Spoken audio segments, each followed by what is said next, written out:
Y creo que pasa algo que a pocos padres se les explica, sobre todo aquí en los Estados Unidos y en Latinoamérica. Estos niños, porque tendemos a infantilizar a nuestros hijos, crecen y cuando crecen nos damos cuenta en la realidad que hay un choque en cada sociedad. Por ejemplo, aquí a los 18 años ya eres considerado un adulto. Y si no has tomado todavía tener algo que decir, entonces ese chico, aunque tenga la mente de 2 semanas, se puede ir a China y tú no lo puedes parar. No lo puedes ir a buscar porque ya es considerado un adulto independiente. Entonces, lo primero que pasa es que pierdes la tutela de tu hijo.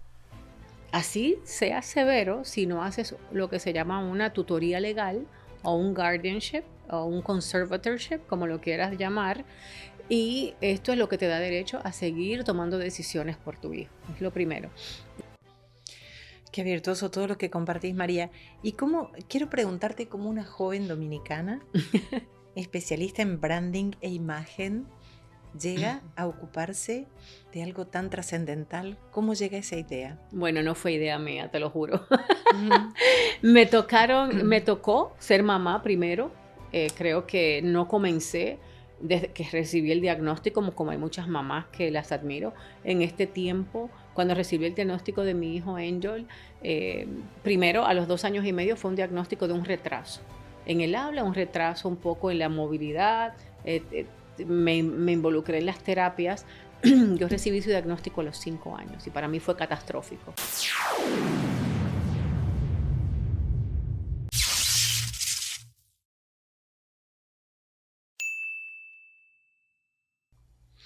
Bienvenidos a Mentes Únicas, un episodio donde conversaremos sobre autismo, TDAH y neurodiversidad, desde una mirada humana, educativa e inclusiva.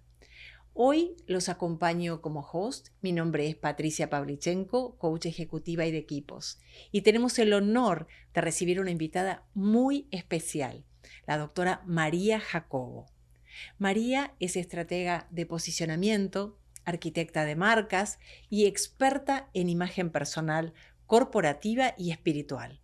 Es fundadora y CEO de la Florida Neurodiversity Chamber of Commerce, una organización dedicada a promover el desarrollo económico, el empleo inclusivo y las oportunidades de negocios para la comunidad neurodivergente. María es autora de Todo Autismo, una guía y plataforma creada para apoyar a padres y cuidadores profesionales con herramientas que acompañan el desarrollo y la independencia de personas dentro del espectro autista. Es autora de Vestidas de Gloria, un libro enfocado en la transformación personal y el crecimiento espiritual y la identidad. Hoy vamos a conversar sobre un tema muy necesario. ¿Qué pasa con nuestros hijos autistas cuando se convierten en adultos? Porque el autismo no termina con la mayoría de edad y como familias, profesionales y sociedades necesitamos prepararnos para hablar de independencia, empleo, propósito, inclusión y oportunidades reales. Doctora María Jacobo, bienvenidas a Mentes Únicas. Gracias por estar aquí y compartir con nosotros tu experiencia y tu misión. Gracias por tenerme, para mí es un honor. Bienvenida. Gracias. María es cofundadora y vicepresidenta de Happy, una fundación desarrollada para la inserción de adultos autistas en el plano de trabajo y la educación. Bueno, pues ahora gracias por tenerme aquí en tu programa y para mí es un honor y bueno, la introducción tan larga solamente habla de mi edad, ¿eh? Qué gusto tenerte aquí, María. Realmente un placer que puedas compartir con nosotros toda tu experiencia y preguntarte qué pasa con el adulto autista. ¿Qué ocurre en su inserción en el trabajo, en la vida adulta? Gracias por esta pregunta. Tenemos ya 10 años trabajando dentro y creo que pasa algo que a pocos padres se les explica, sobre todo aquí en los Estados Unidos y en Latinoamérica. Estos niños, porque tendemos a infantilizar a nuestros hijos, crecen y cuando crecen nos damos cuenta en la realidad que hay un choque en cada sociedad. Por ejemplo, aquí a los 18 años ya eres considerado un adulto. Y si no has tomado los pasos necesarios para que tú todavía tener algo que decir, entonces ese chico, aunque tenga la mente de 2 semanas, se puede ir a China y tú no lo puedes parar. No lo puedes ir a buscar porque ya es considerado un adulto independiente. Entonces, lo primero que pasa es que pierdes la tutela de tu hijo. Así sea severo si no haces lo que se llama una tutoría legal o un guardianship o un conservatorship, como lo quieras llamar, y esto es lo que te da derecho a seguir tomando decisiones por tu hijo. Es lo primero. Luego también, cuando llega a la escuela secundaria, hay 3 avenidas con tu hijo. O sea, puede ir a una universidad, a una escuela vocacional o directamente a un empleo. Los que tienen esta capacidad. Y los que tienen la capacidad, que son empleables, de acuerdo a la data que arroja el CDC, un 76% de estos chicos tienen esta habilidad o la capacidad intelectual y física de hacerlo. Solo un 20 y tantos por ciento son severos. Y esta parte hay programas para todos. Y lo importante de decidir durante el high school o durante la escuela secundaria es hacia dónde va mi hijo de acuerdo a las habilidades que tiene y las que le faltan por desarrollar para llegar a donde yo sé que puede llegar, porque nosotros los papás siempre sabemos. Lo vemos el potencial en nuestros hijos. Entonces, estos son los 4 años donde tienes que enfocarte para cuando él llegue a la adultez haya maximizado cada habilidad que tiene para ir a estudiar o enfocarse en una carrera y luego entonces convertirse en una persona que puede manejarse dentro de la comunidad donde vive y ser empleable. Porque que tenga un título, como le decía yo ayer a una de las mamás, pero que él se graduó y sí, pero no sabe llevar un horario. En un trabajo tienes que entrar a una hora y salir a una hora, tienes que cumplir con las metas del trabajo, no es solamente tomar información y examinarte y sacarle un 100. Entonces, todas estas cosas son las que pasan por adultos y dentro de los adultos también lo que nos pasa es que imagínate, la adultez comienza a los 18 años y tenemos lo que se llama una expectativa de vida hasta los 76, 78 años. 60 años se pasan estos chicos de adultos.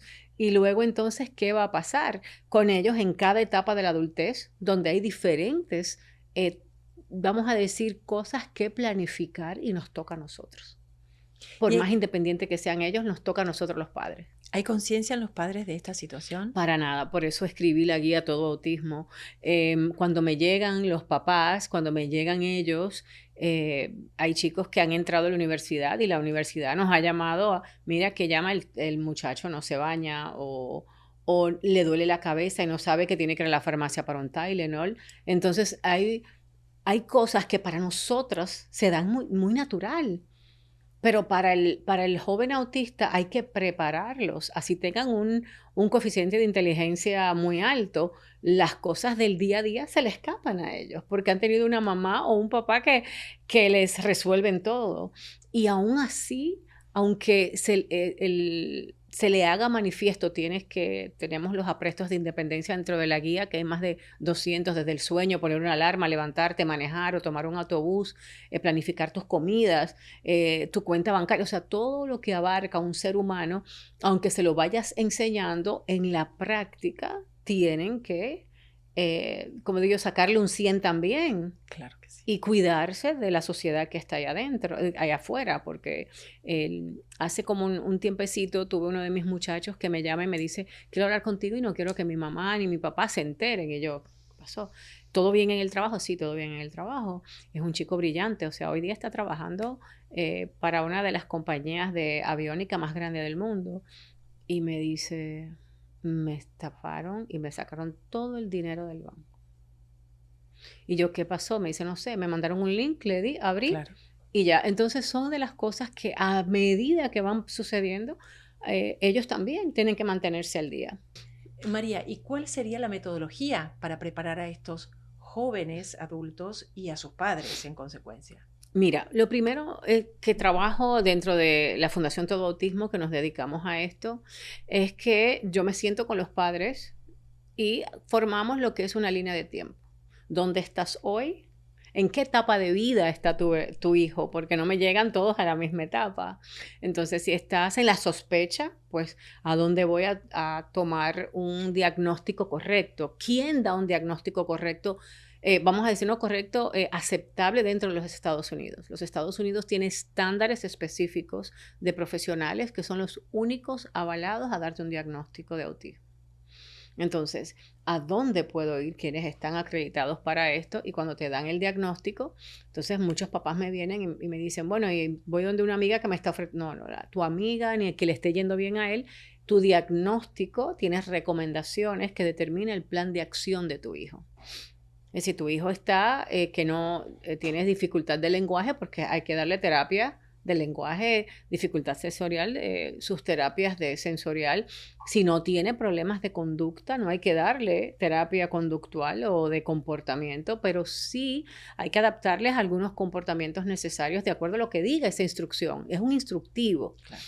Entonces, de ahí te ayudamos a buscar esos terapeutas que sí están certificados y avalados, porque a muchos papás le venden hasta agua bendita por internet. Y lamentablemente mucha gente por ahí que son coaches, que hacen un trabajo, pero no están calificados para darle terapia a tu hijo. Entonces, todo esto porque muchos papás dicen, mira, no me le aceptaron el seguro. Claro, porque no tiene una acreditación necesaria para que el seguro los tome. O a veces es simplemente que no hicieron llenar el formulario correctamente o no le enviaron el diagnóstico correcto. O sea, todo esto lo vemos con los papás. Si ya está más adulto, el chico, que es donde la segunda crisis, como le digo yo a los papás que me llegan, que es la adolescencia. Entonces es como tener otro diagnóstico, otro ya no es un niño, ya es un joven. Entonces aquí viene el tema de la sexualidad, el tema del bullying, el tema de los aprestos de independencia, el manejo del dinero, qué vamos a hacer, o sea, todo lo que nos pasa durante la adolescencia, que si me sale un barrito y ellos se ponen a exprimirse, o sea, todo lo que viene, el cambio de humor, el cambio de vestuario, el deseo de pertenecer, pero hay algo que siempre me le pasa a estos chicos y es lo más difícil para un papá y es el tema de que ellos ya se dan cuenta del rechazo. Cuando son niños no lo toman tanto en cuenta porque mamá arregla estas citas de que, mira, mi hijo va a jugar con el tuyo, o tiene una amiga o amigos, aunque a veces tú dices, no me lo invitan, pero tienen los primitos, tienen familiares donde llevarlos, pero ya entonces cuando ya crecen, ya ellos eligen su círculo y muchas veces ahí es donde la exclusión se hace más latente porque quedan fuera de esos grupitos cool y todo lo que pasa entonces como apoyo para esto. Entonces ya viene esta etapa dentro de cómo nosotros vamos organizando, pero nunca me gusta centrar esto y te lo quiero dejar claro, solamente papá e hijo autista. Aquí hay papá, mamá, hermanos, abuelos, tíos que se unen a este círculo de amor, como yo llamo, porque se afecta también el hermano o la hermana, porque ellos no saben lo que es el diagnóstico del autismo, no se dan cuenta del sacrificio que conlleva. Entonces van creciendo viendo a unos padres enfocados en un hermano hasta que dicen, ya a los 12, 13 años es que pueden tener una conciencia también, pero se sienten excluidos. Entonces, ¿cómo tratamos de forma integral la familia? Para que, porque hay estadísticas, mira, ayer decía uno de los estadistas, me dice, más del 87% de las parejas se divorcian. Hay un 72% de suicidio o de depresión en los hermanos de las personas que tienen, o sea, de estos chicos autistas. Entonces, no podemos hacernos de la vista gorda cuando es la familia que está sufriendo de muchas áreas. Entonces, cuando planificamos esto, no es solamente la parte educacional y qué va a pasar con el joven autista, qué tan lejos va a llegar, qué necesita, hacemos esa ruta, pero también hacemos la ruta de la familia para apoyarlo. Porque mamá muchas veces se queda en casa. También hay situaciones financieras, qué ayudas hay, qué apoyos hay para la familia, cómo vamos a ahorrar, cómo nosotros vamos a proteger a nuestro hijo si le dejamos una propiedad, una casa. O sea, todo esto lo vemos dentro de las necesidades de cada familia. Muchas veces es esto que uno cree que porque no se hable, la realidad no existe. Así es. La realidad es que el factor comunicacional es fundamental. Claro que sí. Y ahí te pregunto, María, ¿cuáles son los pilares fundamentales para crear esta autoestima en estos jóvenes para que puedan hacer frente a lo que vos mencionabas recién?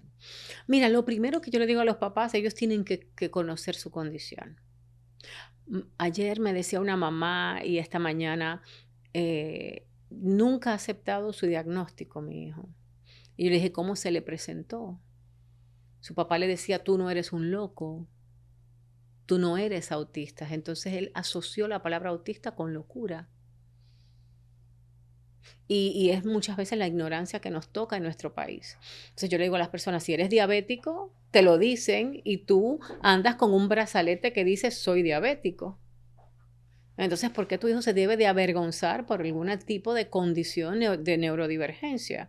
Entonces, yo a mi hijo, desde chiquititos, ambos, tiene terapia. Sí, y lo que pasa es que tu hermano tiene un diagnóstico de autista y aunque Angel a mí no había hablado, desde que nos comenzaron a dar el diagnóstico, y desde antes del diagnóstico, ya sea que había terapia de lenguaje, terapia ocupacional, a veces el hermanito me decía, mami, él no sabe esto. Bueno, él no sabe esto, pero te ayuda con todo lo que es electrónico, porque es muy tecnológico.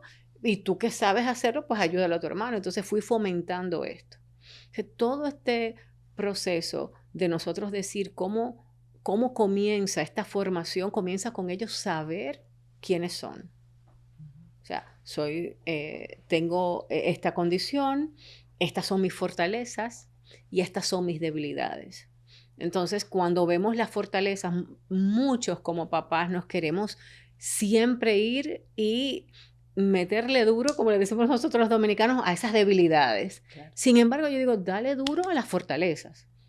Y sí, vamos a trabajar las debilidades, pero exponenciando lo que a ellos sí les gusta, porque las debilidades entonces van nivelándose. Cuando eres bueno una de los mejores ejemplos que digo, una de las terapeutas que le tocó a mi hijo, su hija también autista, no sabía, o sea, por más que le daban en las matemáticas, no podía sumar, ni restar, ni nada. Y que esta niña era increíblemente buena en el arte y terminó siendo tremenda diseñadora gráfica que calcula sus costos y gastos con una calculadora. Claro. O sea, es eso, es ver la realidad de frente. Claro. Nombrar las cosas por como su nombre, son. como son. Claro, nosotros lo hacemos, ¿por qué con ellos no? Criterio Es de parte realidad. de la vida. Y eso es, como yo le decía también a los papás, tú, mamá, papá, que me escuchas, la inclusión comienza en casa. Si no lo incluyes tú, si te da vergüenza decirlo, si lo quieres ocultar, ¿cómo esperas tú que el mundo allá afuera te incluya a tu hijo o te lo acepte? Si tú mismo con esto no lo estás aceptando y haces que él no se acepte. María, hay una diferencia Bueno, de criterio. él o ella. Hay una diferencia de criterio entre el padre que tiene este diagnóstico, padre latino. ¿Has visto alguna diferencia que tiene que ver con nuestra idiosincrasia, con nuestras familias, en relación a otro tipo de abordaje que puede hacer un padre americano? Claro que sí, muchísimo. Por esto creé Todo Autismo. Primero, la primera organización que creamos fue Happy, que era para crear esos programas educativos y luego de inserción laboral. Y yo veía que me llegaban los chicos latinos y era como que, pero ¿qué pasa aquí? O sea, no estaban capacitados y la capacitación venía porque aunque habían nacido aquí, o sea, nuestra cultura no conoce lo que es el autismo ni el abordaje. Aquí a un papá, sea americano, judío, una persona ya nacida y creada aquí, sabe, me dieron un diagnóstico, este es el proceso. O sea, tengo que inscribirlo, tengo que reportarlo al Social Security, ya tiene un diagnóstico, estas son las terapias que le toca y de una vez ellos son buenos buscando los recursos que le toca a sus hijos, incorporándolos en la vida diaria. El diagnóstico nos afecta a todos, pero ellos son más de accionar. Inmediatamente saben, bueno, pues tengo que crear un fondo para mi hijo de dinero, Seguro. un trust, y van planificándose para esto. Inclusive con ellos aprendí que una familia en ese tiempo, hace ya 20 años atrás, gastaba $60,000 más al año que una familia normal, con hijos neurotípicos. Entonces, ellos mismos se van planificando, bueno, hay más gasto, donde vamos a reducir, donde, bueno, la mamá no trabaja, pero tal vez yo puedo tener un part-time o comenzamos un emprendimiento, nos suplementa el Estado esto, y por eso ves que familias tú dices, pero bueno, este es empresario, como me decían los latinos, tienen de todo y tienen servicios y le pagan todo y a mí me lo niegan todo. Y yo, porque no estás estructurada. Ellos tienen un trust, nosotros no creamos un trust. Ellos ponen todo en un able account para sus hijos, tú no. O sea, tú todo lo tienes en tu cuenta, tú corriente. Entonces, eso es una de las cosas que yo veo en nuestra cultura, la falta de aceptación del diagnóstico, que no lo quieren inscribir, inclusive a mí me dijeron, nunca digas el diagnóstico de tu hijo en Estados Unidos porque lo van a minimizar, y eso es mentira. Entonces, ¿qué es lo que pasa? Que si tu hijo mañana quiere estudiar en una universidad y es autista y ya de adulto y a través de instituciones tipos de rehabilitación vocacional le pagan su carrera. El Estado asume la educación, el cuidado de tu hijo, si se prueba que él lo puede lograr. Entonces, por eso las habilidades son importantes. Y las habilidades no solamente, digo yo, de poder decir tengo un coeficiente, sino de que él puede irse y vivir independiente. Entonces, esto es lo que yo veo, que los latinos venimos como de esa vergüenza de que yo hice mal, fue algo que yo hice, lo voy a ocultar. El tío era así, mientras que otras en la cultura americana es, ok, tiene este diagnóstico, ¿qué necesita y cómo planificamos? María, es interesante, por ejemplo, las posturas de las abuelas que hablan de este niño es malcriado, ¿verdad? Y este acompañamiento familiar, ¿cómo se aborda en estas culturas? Mira, más en la nuestra, asumimos. Ha habido una ola, algo de que también no es solamente es que le da un berrinche, este niño no saluda, ignora, es maleducado. Todo esto lo vemos en nuestra cultura y en cualquier cultura cuando no hay un conocimiento. Pero muchas de las cosas que yo le digo a los papás, una cosa es el autismo y lo que el autismo sí causa de que el niño entre y no se dé cuenta, y otra cosa es que lo eduquemos para ser maleducados. Una cosa es estar desregulados y otra cosa es una falta de respeto. Son seres humanos. ¿Cómo lo preparas esto? Entonces, tú te puedes, y una de las cosas que yo digo, la desregulación viene por falta de información. Y si tú sabes que a tu hijo le molestan los ruidos, no lo lleves a un lugar de un concierto o a un parque donde haya mucho ruido. Y si hay, ve preparado. Y prepara al niño, porque también yo le decía, en mi tiempo no había todo lo que es hoy estos teléfonos y demás. Si vamos a viajar, yo tenía un álbum, le ponía su avión, le ponía, veamos el mapa donde vamos a tomar un avión, vamos a tomar segundo avión, vamos a comer en tal lugar. Yo le hacía un horario de lo que íbamos a hacer. Y la gente me decía, pero tú estás loca, es muy chiquito, no te entiende. Digo, pero yo ya le iba marcando, llegamos aquí y él feliz. Venía al hermanito también, había una preparación. Hoy día tomamos el niño como que él no existe, hablamos por él, lo sentamos en el carro y cuando llega el niño está todo y le da una crisis porque estoy en un ambiente donde tal vez no quiero estar. Entonces, ¿qué pasa cuando me ocurría esto? Ok, ¿qué quieres hacer? Mamá no puede escuchar cuando tú gritas. Entonces mi hijo no era verbal, pero me podía señalar, me podía decir, yo tenía que preparar plan A, plan B. Bueno, ¿nos vamos aquí o nos vamos allá? Entonces es la mamá. Lo que me cambió la vida fue yo buscar una forma de comunicarme con mi hijo.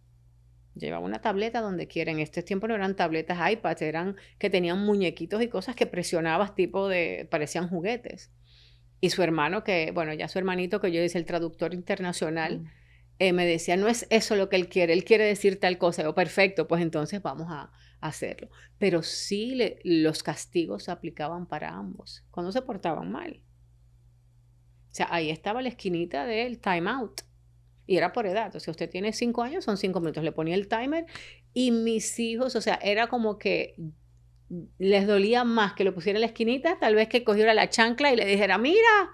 Pero no, o sea, hay una disciplina y reglas en la casa que hay que implementarlas en la mesa es para comer, no te vas a parar, no me vas a tirar la comida hacia afuera. O sea, todo este proceso cuesta educar. Criar es fácil. Si tú lo tiras ahí en la televisión, con un iPad, con lo que tú quieras, es fácil. Pero educar, repetir, crear límites, cuesta muchísimo. No es fácil. Quien te diga que es fácil no lo es. Tener un calendario con recompensa para que ellos sepan que si sacaste buenas notas, que si hiciste todo esto en la semana, puedes ir a ver, te llevo a la película que quieres llevar. Entonces a mí me decían, bueno María, pero le estás poniendo a ganarse las cosas. Y yo, pero yo me gano todo. O sea, mi sueldo, mis aumentos, mi título en la universidad, todo, o sea, en la escuela, todo ha sido porque me he esforzado y he cumplido con requisitos. Ellos también tienen que cumplir con los requisitos para obtener algo. A mí me cuesta. O sea, ¿cómo le vas a mostrar el valor de las cosas a tus hijos? Entonces, él es parte, le enseñaba al hermanito también a ti. Y siempre le decía, tú eres el mayor. Mami, pero él no entiende. Él es el mayor, es tu hermano mayor. Entonces, hay una jerarquía. Aquí está mamá, papá, tu hermano mayor y tú. ¿Y yo a quién tengo? Bueno, a Trumpy, el perro. Escuchándote, realmente rescato estos pilares entonces. Claro. Criterio de realidad, claro. Nombrar las cosas por su nombre. Claro que sí. Respeto, límites, educación. Claro que sí. Y comunicación. Comunicación. Y la comunicación no solamente es verbal, y esto lo aprendí tempranísimo con mi hijo. Nuestra imagen, que es como me presentaste, sí. Nuestra imagen comunica algo. Nuestros gestos comunican. Entonces yo decía, el desafío más grande para mí era comunicarme con mi hijo. Y yo recuerdo que uno de los terapeutas me decía, bájate al nivel de los ojos. Cuando él esté un poco desregulado, míralo, abrázalo. Está acá, mamá está acá. ¿Qué quieres? Entonces yo andaba con mis tarjetitas y con mi cosa y me decía, cuando él comunicaba algo, me decía, por ejemplo, dormir o me quiero comer o tengo hambre, pues yo le buscaba la solución. No era que espérate, no, inmediatamente, porque cuando comunicas algo, le enseñaba, cuando le comunicas a mamá, entonces mamá actúa para hacer esto, para resolver esto contigo. Porque esto es otra cosa, que muchas mamás, el niño está ahí y le dice algo y es como que no te lo dije, espérate después, mañana, ahorita. Entonces, luego quieres que tu hijo siga un patrón. Y para mí esto fue lo más importante y hoy te digo, no fue fácil. No fue fácil, pero lo logramos.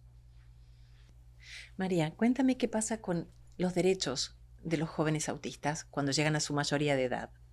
Bueno, sí. Es lo mismo que pasa con todos nosotros cuando cumplimos la mayoría de edad. Tú como abogada sabes que ya hay una separación de mamá y papá, ya yo puedo tomar mis decisiones en todas las áreas de mi vida, en lo financiero, en lo personal, dónde quiero vivir, dónde me quiero ir, si quiero estudiar o no. Y no hay forma que los padres, por más que quieran, puedan retomar esto. Entonces muchos papás no saben que si no hacen una tutela legal o si no toman los pasos a través de un poder con un abogado, tú que eres abogada, entonces no pueden ir a reclamar estos derechos. Y me ha pasado con padres que los jóvenes se han ido de la casa, le han dejado una nota, inclusive hubo una reportera que hizo un caso sobre esto, amiga, que más de 20 jóvenes, había un patrón, dejaban la misma carta y se desaparecían. Y luego fueron encontrados en diferentes basements donde personas sin escrúpulos le sacaban el Social Security y ellos vivían en pésimas condiciones, muchos de ellos siendo abusados, simplemente porque no se tomaron estos pasos. Entonces esto me hizo abrir los ojos. Todo esto está en mi guía Todo Autismo. ¿Qué tienes que hacer? Inclusive hay un papel que solamente lo tienes que notarizar para que no tengas tú que gastar dinero. Y con esto puedes tomar decisiones tanto por lo menos de salud financiera y de movilidad y decir, mira, mi hijo me dio la potestad de tomar decisiones sobre su vida mientras haces una tutela legal.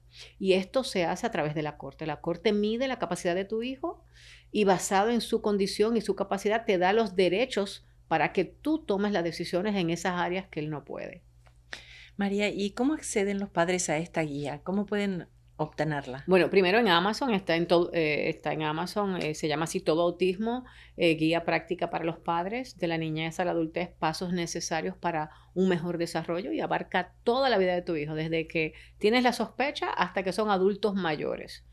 Todo, el ámbito laboral, el ámbito de todas las decisiones que vas a tomar. Aquí hay guías, inclusive los aprestos de independencia que hablábamos. Aquí está, es muy interactiva para los padres porque me dicen, bueno, María, ahora tiene, mira, aquí hay tablas de independencia, mira cada área, desde la salud, desde el sueño, la organización, la preparación de alimentos, cómo se maneja la movilidad en la comunidad, el mantenimiento del hogar, la lavandería, la salud personal. Todo esto, las habilidades sociales, todo esto que le tienes que enseñar a tu hijo para que mañana pueda ser independiente en la comunidad, en el trabajo, en la universidad, en todas las áreas donde va.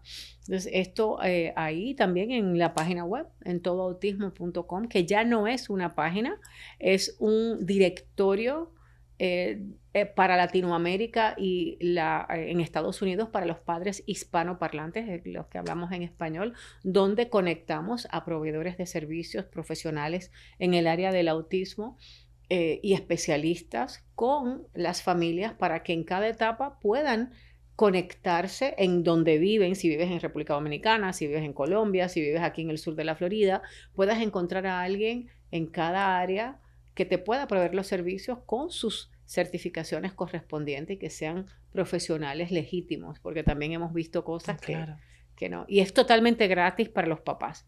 Este directorio es gratis para los papás y para los profesionales lo que se cobra es una anualidad de $50, comenzando en $50, porque el mantenimiento de la plataforma, pero está hecho para que, como fundación que somos, haya una conexión real con los padres y que te puedan, como te digo, te puedan encontrar, porque hay tantos profesionales brillantes ahí que los papás no saben y terminan visitando profesionales sin escrúpulos, que son personas que existen por ahí sin escrúpulos, que les venden una sanidad que no existe. Qué virtuoso todo lo que compartís, María. Y quiero preguntarte, como una joven dominicana, especialista en branding e imagen, llega a ocuparse de algo tan trascendental. ¿Cómo llega esa idea? Bueno, no fue idea mía, te lo juro. Me tocó ser mamá primero. Creo que no comencé desde que recibí el diagnóstico, como hay muchas mamás que las admiro. En este tiempo, cuando recibí el diagnóstico de mi hijo Angel, primero a los 2 años y medio fue un diagnóstico de un retraso en el habla, un retraso un poco en la movilidad. Me involucré en las terapias. Yo recibí su diagnóstico a los 5 años y para mí fue catastrófico. O sea, yo no sabía qué hacer, lloré. Me acuerdo que había visto solamente una película de lo que era el autismo, pero no sabía, o sea, los retos que me esperaban con mi hijo. Y luego también a mi hijo menor, que también pensaban que era autista, porque hay una estadística que te dice que cuando el primer hijo es autista hay un 80% de probabilidad que el segundo era autista, y él actuaba igual que su hermano. O sea, él no conocía otra cosa, y como se llevan 18 meses de diferencia, entonces él imitaba a su hermano y quería jugar como su hermano y quería comunicarse como su hermano, pues entre ellos desarrollaron un lenguaje y lo veían tan afines que decían ambos son autistas. Y luego terminó siendo déficit de atención con hiperactividad, y era que, bueno, él era muy sociable y como los llevaba siempre a la terapia, pues él también se comunicaba con otros niños autistas de la misma forma. Entonces, ahí comienza mi investigación. Primero, soy mamá y cómo puedo mejorar la calidad de vida de mis hijos y maximizar lo que está pasando en las terapias. Porque no es solamente, ay, la terapia y el terapeuta diste esto. Siempre lo digo cada vez que me entrevistan, tu mamá, tu papá eres el CEO de la vida de tu hijo. Tú decides. Y para tomar decisiones acertadas tienes que saber qué está pasando en las terapias. Si ya está en la escuela, qué está pasando en la escuela y cómo yo aporto en el hogar. Estas 3 áreas es lo que va a hacer que haya una afinidad y una comunicación efectiva, es lo que va a hacer que tu hijo tenga mayor probabilidad de éxito en la vida. Entonces yo cuando me di cuenta de esto, dije pues me lanzo a aprender, a leer. En este tiempo teníamos un internet que, bueno, te salía de todo, de todas partes del mundo. Luego el internet se fue sectorizando, ¿no?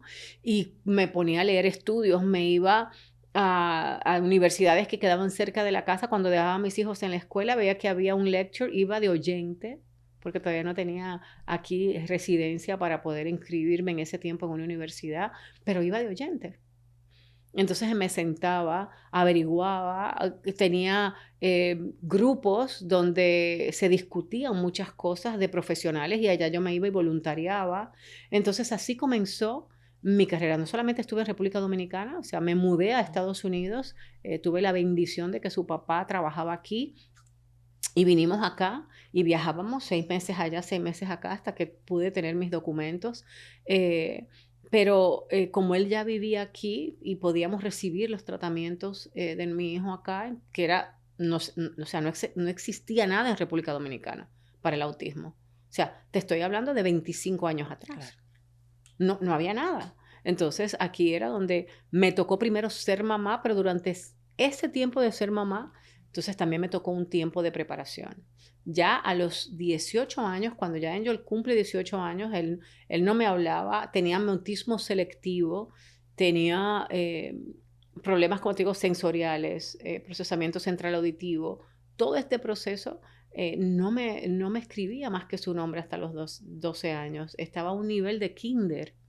Y de los 12 a los 18, entonces fue como que, ¡pum!, esta burbuja explotó. Y tú, mamá o papá que me escuchas, no dejes de hacer lo que tienes que hacer, no dejes de dar a terapias, no dejes de meter en la escuela el todo por el todo y en la casa, porque así como me dijeron un día, a mí esa burbuja puede, ¡pum!, de repente explotar y él va a dar pasos gigantescos. Lo vi a los 12 años con el desarrollo, hasta los 18 que se logró graduar de high school y pudo entrar a una escuela y prepararse postsecundaria. Entonces, dentro de toda esta graduación, y bueno, ahí también en la guía hago que hay un track vocacional, hay un track universitario.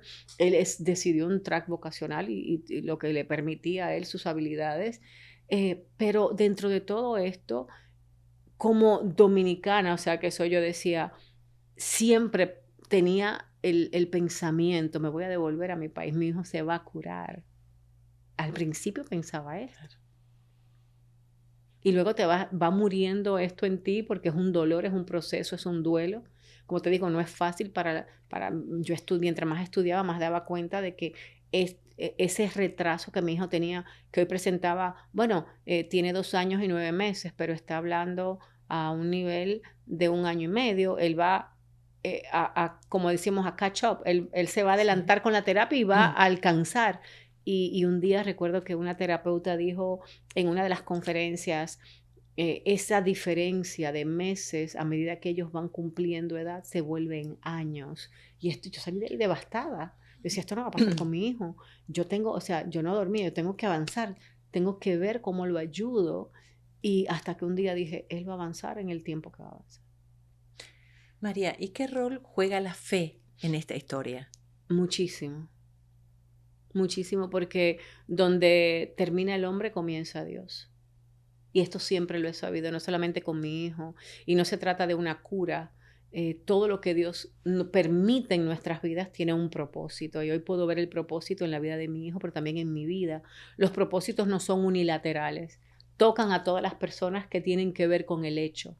Entonces, hoy te digo que fui mejor madre, mejor mujer, mejor profesional gracias a que este diagnóstico hizo que yo sacara cada don y talento que Dios puso en mí, mi fe, mi oración, pero mi habilidad de aprender, de ver cosas de la forma diferente como grupo. De ahí ha salido 3 organizaciones. O sea, para mí, yo pensaba que iba a ser embajadora, iba a viajar por el mundo, iba a estar cada 3 años en una embajada diferente, iba a ocuparme de imagen pública, imagen corporativa, iba a ser, inclusive hasta un tiempo hablé de moda, me encanta la moda. Yo pensaba que en mi vida eso es lo que me iba a dedicar. Y tengo una compañía de todo esto, pero para mí fue descubrir el propósito de Dios a través de Happy, a través de Todo Autismo, a través de la Cámara de Comercio por la Neurodiversidad, que es un ecosistema que acompaña a estas familias. Todo Autismo viene siendo, te acompaño hasta que ellos ya estén a la edad adulta mayor, pero entre edad adulta viene Happy y te dice aquí, te tienes que educar acá. Estas son las escuelas que tu hijo necesita, estas son las profesiones que son óptimas estos chicos autistas, pero también la Cámara de Comercio te dice, aquí hay una lista de empresas listos para emplearlos y ya están entrenadas para recibirlos. Y no importa que sean autistas, pero también abrimos el foco a la neurodiversidad, porque toda neurodiversidad necesitan apoyo y no es un favor. Ellos son como digo yo, parte de la economía, de lo que cuando hay mentes diferentes o únicas, como se llama tu programa, hay un capital, o sea, de inteligencia que aporta a las compañías en rendimiento. Hay un rendimiento de un 30, un 50, inclusive áreas hasta un 79% por encima de la norma cuando hay personas neurodivergentes. Porque la capacidad de ver las cosas y de memorizar o de trazar, ver los patrones, es increíble. Entonces, son fieles. Entonces, crece la productividad de tu empresa empleándolos a ellos, y jamás me hubiera imaginado que Dios me hubiera puesto a crear estas cosas de una necesidad, de lo que yo veo no solamente con mi hijo o con mis hijos, pero también con otros y otros padres, y escucharlos a ustedes, los papás que decían, no encuentro, no veo, no tengo. Yo decía, bueno, pues aquí Dios nos va a dar la salida, y este ha sido mi fe. O sea, sin Dios no hubiera podido lograr nada de esto. En todo lo que decís veo belleza, belleza en tus palabras, en tu obra, belleza en lo que haces también, en esta imagen, en todo lo que en tus manos surge la belleza. Ay, Dios mío, gracias. La fe es en cada palabra tuya, en cada transformación. Gracias realmente por todo lo que nos compartís. Y tú sabes que tú y yo, perdón, hablábamos ahorita que cuando yo estaba haciendo un momento determinado, hablábamos en la guía que lo que es mi círculo de amor, y de cosas que habían en la guía, y que hay una parte, como Angel también me decía, bueno, pues yo tengo mi círculo. Te comentaba también de que la fe no solamente se trata de cómo yo llevo mi fe, sino cómo otros te ven a través de lo que tú estás viviendo. Y recuerdo que lo primero que me pasó cuando me mudé aquí en este país, cuando yo venía, era que yo me sentía muy sola, como inmigrante. Entonces, ¿qué era lo único que yo tenía? Mi fe. Abrí mi casa una vez a la semana, hago un chocolate buenísimo, un día te invito, sí, y comencé para que ninguna mujer se sintiera sola, como yo estaba sola. Porque yo, aparte de ser mamá de un niño autista, yo soy mujer. Entonces, al mudarme aquí a la Florida, yo dije, Dios mío, o sea, esto es una nueva etapa. Yo viví en Boston, o sea, yo me mudé de Montreal a Boston acá, y de ahí nace lo que es Vestidas de Gloria. Entonces, más de 1,500 mujeres pasaron por mi sala, y yo dejé de contar hace no sé cuántos años a ese número. Y son mujeres que hoy día son parte mucha de mi círculo interno, de que esos recursos, de esas profesionales que llamo y digo, mira, tengo esta situación, tengo esta familia, y están ahí. Pero mujeres que hemos compartido nuestra fe, nos hemos ayudado, nos hemos apoyado en los negocios, en lo que sea. Y de ahí nace este sentir, porque nuestra imagen, por más bien que sea por fuera, emana de nuestro Creador. Y fue lo que primero Dios habló del hombre. Y creó Dios al hombre a su imagen y semejanza. O sea, si nosotros no sabemos quiénes somos en Dios, entonces no vamos a poder lograr nada. Y de ahí nace luego todo lo que viene, pero todo parte de la fe. Y no solamente, como te decía, nosotros mostrar nuestra fe, que otros te vean, pero tus hijos. O sea, hoy Angel es capellán junior. Oh, qué maravilla. Y esta fe, pensé yo que algún día mi hijo iba a entender lo que es la fe. No, jamás. Esto fue una de las sorpresas que Dios me dio.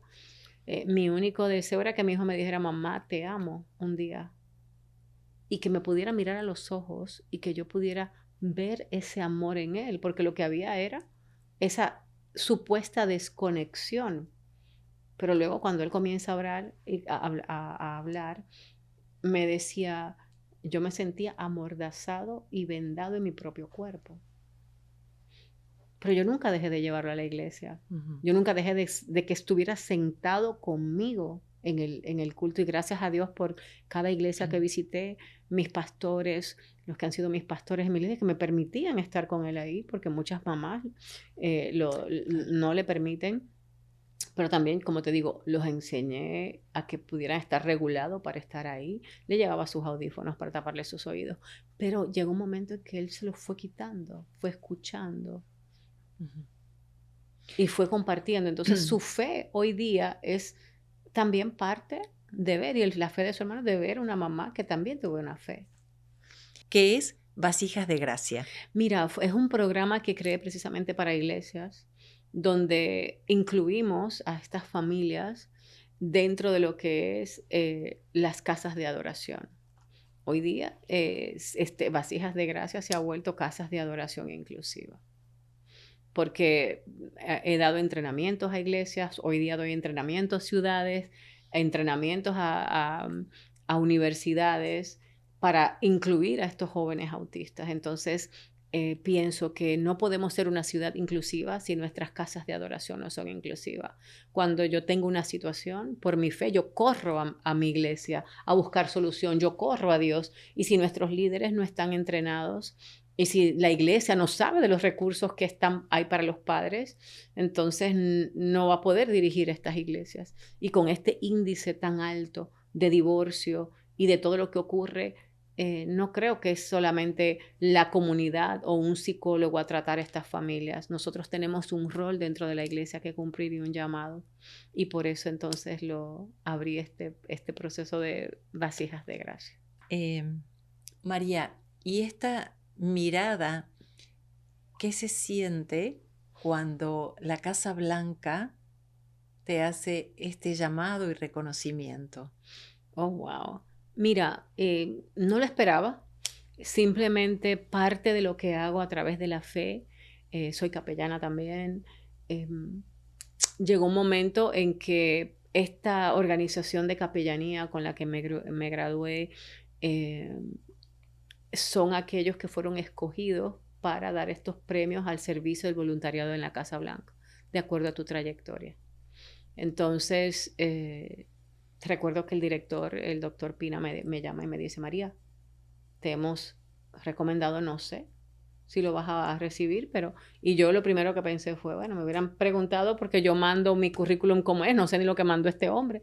Pero me dijo, él me hacía preguntas. ¿Qué tiempo tienes en la iglesia? ¿Qué tiempo tienes haciendo esto? Esto de Vestidas de Gloria o este servicio a las familias, cada vez que había una familia con alguna crisis en la comunidad, no solamente ellos, pero me recomendaban a otros pastores, a otros líderes dentro de la comunidad, a otros consejeros. Entonces siempre he sido esa fuente de recursos que ha nacido de mis contactos también y todo lo que hemos trabajado en Happy por 10 años. Entonces siempre había una respuesta y siempre lo he hecho de forma voluntaria. Cuando conecto lo que trabajo en Happy, no le cobro, la fundación no me paga un sueldo, todo autismo no me paga un sueldo, la Cámara de Comercio no me paga un sueldo, es todo sin fines de lucro. Entonces, justo hace poco comencé a tener citas particulares con familias donde les cobro, simplemente porque es que ya son 1 hora, 2 horas creando un plan de acción y ya aquí sí les cobro, pero para yo, María, un pediatra que, entonces ya de contestar tanto, y viene el directorio de todo autismo que es gratis para los papás. Entonces de ahí es que nace que ellos vieron toda esta trayectoria de trabajo voluntario y dijeron, pero María, ¿cuánto tienes? Más de 4.000 horas. Yo nunca las he calculado, no sabía. Y de ahí viene este premio. Cuánta obra maravillosa. Y María, ¿qué consejo le darías hoy a estos padres que están escuchándote? ¿Cuáles serían tus secretos para esta situación en particular? Primero, como te digo, mucha fe, un tiempo de oración. Yo creo que lo primero que te digo, si tú no estás bien, tus hijos no van a estar bien. Nosotras las mamás y los papás somos el centro del hogar. Y a mí me tocó no solamente quedarme sola, o sea, una separación de mi pareja, pero también poder deslindar lo que es ser, mamá y papá. De que hubiera una separación de pareja no significa que hubiera una separación de roles, sigue siendo el papá, sigue siendo la mamá, que es algo que vemos que hay muchas familias con una separación, entonces trabajen como equipo. Parte de lo que Angel ha logrado hoy tiene que ver con esa conexión con su papá y el rol de hombre en su vida, al igual que Pedrito también, mi hijo menor. Entonces, por más buena mamá que yo fuera, entendí que no iba a ser nunca un papá. O sea, ser la mejor mamá del mundo no me hace ser papá. Entonces, papá tiene su rol. Y entender esto para mí fue primordial y es uno de los secretos. No se logra nada solo o sola. Aparte de involucrar a la familia, abuelos, tíos, primos, que gracias a Dios ellos tuvieron tíos y primos que tuvieron de apoyo cuando ya papá no podía estar, estaban ellos. Tener ese círculo de amor es primordial y tomarte descanso. Nosotras, hay mucho estrés que se maneja y he hablado mucho de esto en otros lugares donde solamente se compara a soldados activos en guerra y este estrés no baja. Inclusive yo misma muchas veces me lo tengo que recordar, de tomarte tiempo de hacer ejercicios, comer bien, tener una mente óptima. Yo me levanto primero que todo el mundo en mi casa y tengo este tiempo en mi cafecito, de mi meditación con Dios, de ver cómo yo me siento, para yo primero entonces cuidarme, para poder cuidarlo a él y luego a todas las familias que me llegan a cuidarlas también. Uh-huh.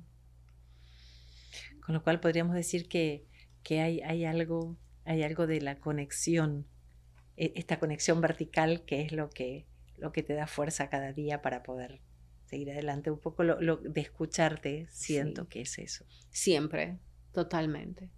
Yo digo que sin esa relación personal con Dios, porque hay veces que yo he querido rendirme y siento, o sea, los que tenemos fe sabemos que Dios nos habla. Y a veces tirar la toalla es lo más fácil. Y a veces la gente que no es fácil, mira, yo digo al Señor, es el Señor, él siempre he dicho, óyeme, el milagro más grande que tú has hecho es que nos juntes a todos y que no nos matemos los unos a los otros. Porque hay una parte del ser humano que cuando nos duele algo, nos ponemos a la defensiva o agresivos. Tener que lidiar con tantas familias, tantos padres, tantas mujeres que vienen en un estado de estrés tan fuerte no es fácil. Pero, Claro. Y es algo que no lo elegí, pero si no hubiera sido para mí como un llamado o parte de Dios, tal vez no lo estuviera ejerciendo. Pero sí entiendo hoy día, cuando miro hacia atrás, cada familia impactada, cada proceso, aún aquellas personas que han tenido un carácter difícil, veo que hay una bendición y un legado en sus vidas a través de lo que hemos logrado. Y yo digo, wow, Señor, eso solamente tú lo puedes lograr. Eso solamente tú lo puedes lograr. Porque si fuera por mí, estuviera tranquila en mi casa, comiendo, disfrutando de mis hijos y no con tantas cosas y tantas responsabilidades. Pero Dios dice que a veces a quien más se le da, más se le requiere. Y es parte del requerimiento de lo que Dios tiene para mí. Sin duda, escucharte es inspiracional realmente. Y veo su mano en vos, Ay, ese Dios. instrumento dócil, Gracias. dócil de su palabra, de esta misión tuya aquí. Bueno, un honor, María, Ay, para mí verdaderamente un honor. conocerte, inspirador. Y es eso, ver, como decías hace un momento, la mano de Dios en este proceso. Y algo súper importante, gracias a los papás que están ahí, mamás que piensan que las cosas se comienzan en grande. Simplemente comenzó todo con que el ministerio que Dios tiene para ti, o el llamado, el propósito, a veces no está en las cuatro paredes de la iglesia. Pensamos que tener un llamado y un propósito es que yo voy a predicar la palabra desde un púlpito un día. Y sin embargo, las transformaciones mayores han sido en mi casa, en un sofá, en una cafetería, secándole las lágrimas a una mamá o a un papá que no sabe qué hacer y darle un recurso que le cambie la vida. A veces un contacto, porque no es dinero. Las cosas de Dios no se mueven con dinero, se mueven con conexiones. El mejor capital que tenemos es el humano. Entonces, ver la mano de Dios en esto me ha hecho ver que su vida, su mano, su propósito, el llamado que tiene para nosotros a veces no está confinado a lo que creemos. Y es lo que he descubierto. Así es que gracias. Cada vez que me necesites, aquí estoy. Gracias. Gracias por tu No. fe, gracias por esta belleza, gracias por tu vida. Gracias. Para mi mamá.